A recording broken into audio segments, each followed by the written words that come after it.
Hi students, my name is Stephanie Kinsler and the Research and Learning Librarian and your guide for your literature review and some of your lessons for this course. One of the learning objectives of this course is for you to understand the difference between primary and secondary sources.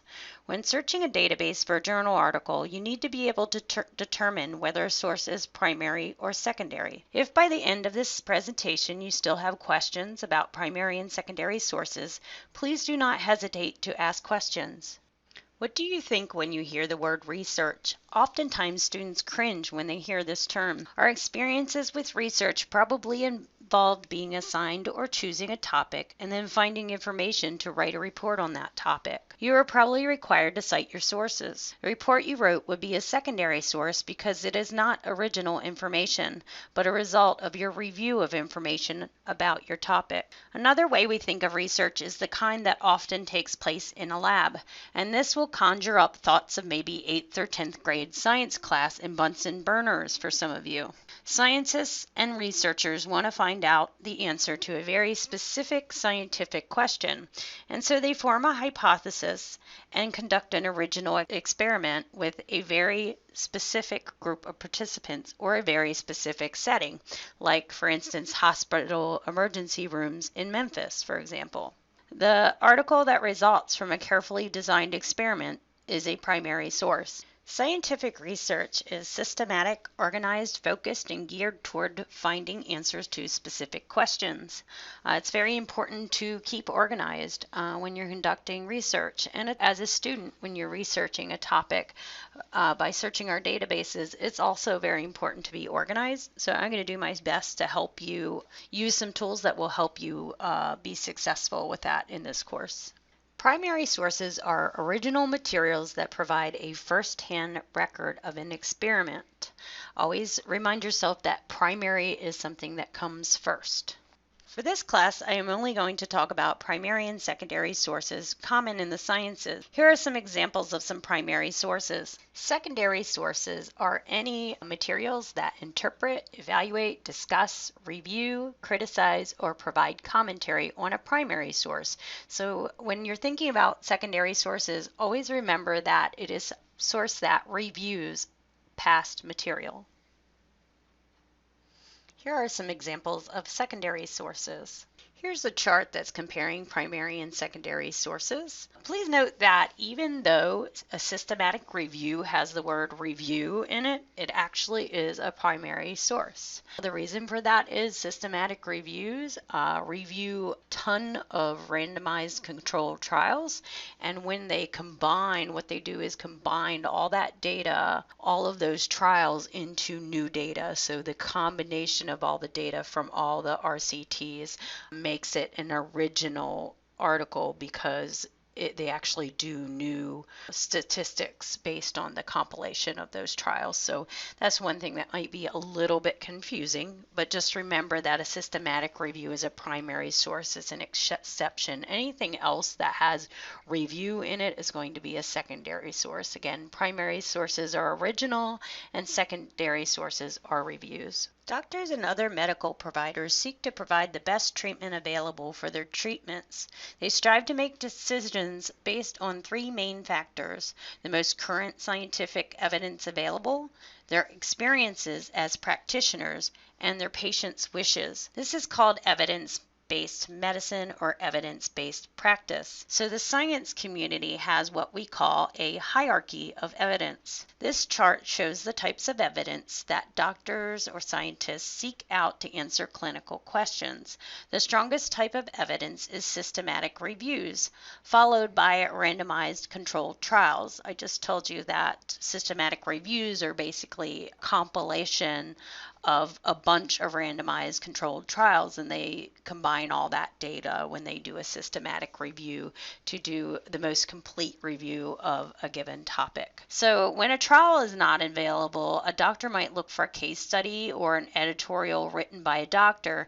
In an extremely rare medical case where no evidence is available, the medical team has to rely on their own experiences as practitioners to treat the patient. Note that the strongest evidence to support an argument or clinical decision are all primary sources. Secondary sources do not even make it into this chart except for the very bottom of the chart where you says background information. Background information might be a secondary source like a reference book or textbook. This slide provides you with a little more information about randomized controlled trials. I'm not going to go into detail on the different types of research because this is covered in your textbook and also in your lectures in this class. Like the last slide, this is just providing you some background information and some vocabulary for primary sources. This is all covered in your textbook. So at this point, you probably feel like you're starting to understand the difference between primary and secondary sources. Most students usually understand the definitions of those types of sources, but what they have trouble with is identifying the sources when they're searching databases. The only way you can know for sure that you're reading a primary source is to know the parts of primary source. A primary research study will also always have these parts. So it has an abstract, an introduction, a literature review, methods. Usually the methods will describe specific participants, the design of the study, what was specifically done in the experiment. And then you have the results, which is usually that section that's really heavy with statistics and mathematical computations. It's where the data of the article lives. And then you have a discussion, and the discussion is usually a good place to look to understand what they found by those statistics in the results section. So it's good to read the discussion carefully to know whether it supports an argument you're trying to make if you're writing a paper. And of course, a list of references. If an article doesn't have, most importantly, the methods, a very specific methods section, that's definitely indicates that it's not really a primary source. Often other types of articles will have abstracts and introductions, and sometimes even maybe a literature review, but they won't have any methods. And so that's the key, that it's not an actual original primary research study. So when you are looking at results in a database search, you may see the word study is used in an abstract. Instead of saying this article or the authors, it will say this study, and that's an indication that it is an original research study in a primary source. Sometimes the word study is even used in the title, but again, you can't really tell if an article is a primary source without really looking at the entire article and looking for those parts I discussed in the previous slide. Here's an example of article that has a title with the word study in it, so you would know right away that this is a cross-sectional study and a primary source. In the next few slides, I'm going to show you some examples of sources that I pulled from PubMed database. And so here you see an article, and this is just basically the information when you use the abstract view in PubMed. And so you see these parts of the article. Right away, I know for sure that this is a primary source example because of those specific methods. It says a randomized trial involving 89 participants compared the conversational search engine interface to the existing conventional keyword and facet-based search engine. So you have 89 people comparing two different search engines. It says each participant performed 2 tasks, so it tells very specifically what they did, and then again it has a lot of data there because they did an actual experiment. Basically, if you see this very specific methods and specific number of participants, you know you have a primary source. Here's another example of a primary source. Again, it has a specific methods. It even tells you that this was a trial, and anytime you see trial means study, original research study, clinical trial, and it was in Scotland. It tells you exactly where this study took place. It tells you very specifically how the study was conducted. It says a total of 34 practices underwent randomization. So in other words, they looked at actual primary care practices or doctor's offices, and it tells you that the data analyzed was from 33,334 patients at these particular practices. Here's another article abstract from PubMed database. And the abstract starts out with the healthcare sector is currently facing a new paradigm, the explosion of big data. Coupled with advances in computer technology, the field of big data appears promising, allowing us to better understand the natural history of diseases, etc., etc.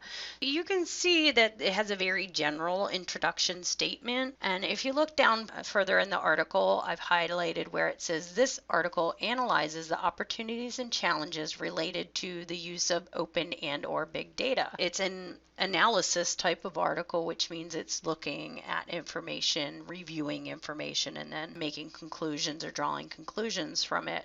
It even says that it's from the viewpoint of pharmacologists. Again, it's a viewpoint article, it's a review article, it's analyzing past information on big data. There's a good example of a secondary source. Here's one last example of a secondary source for you. Notice that the PubMed record has objectives, data sources, review methods, results, and conclusions. So this appears to have some of the parts of a primary source. However, we'll notice the word review before method. So it says review methods. So you know that they actually just reviewed information for this article. That should stand out for you. And if you looked at this actual article and you went through, it may not even have, methods, a labeled methods section. It just happens to be labeled in the PubMed record. But when you look at the actual article and make sure that you didn't miss some specific methods that would indicate that this was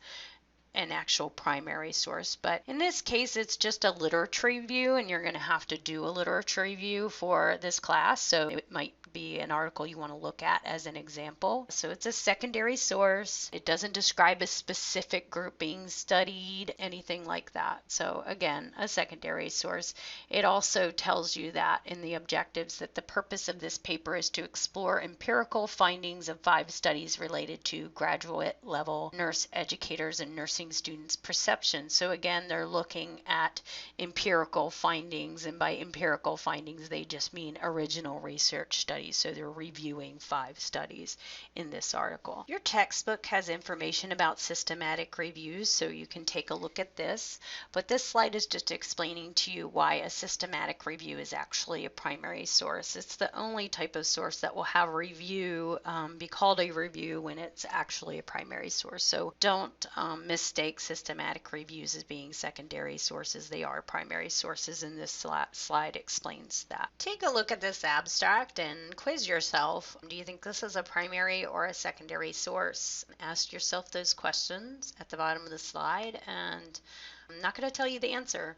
If you want to know the answer and you're not sure, I'll be happy to answer that for you if you want to post to the discussion board. Here's some more details about systematic reviews. Okay, now it's your turn to search PubMed and find a primary source. I give you a little bit of instructions here. There's an example. You can use a Boolean search, which just means that you're putting 2 terms together in the PubMed search box. So the example is breast cancer and chemotherapy. No, you can't use that example. I want you to try your own search, and then record in detail how you found your article. What did you actually put in the search box? And then there's an example of how you can explain how you got your article, and then attach the full text of the article you found in the discussion board and answer the following questions.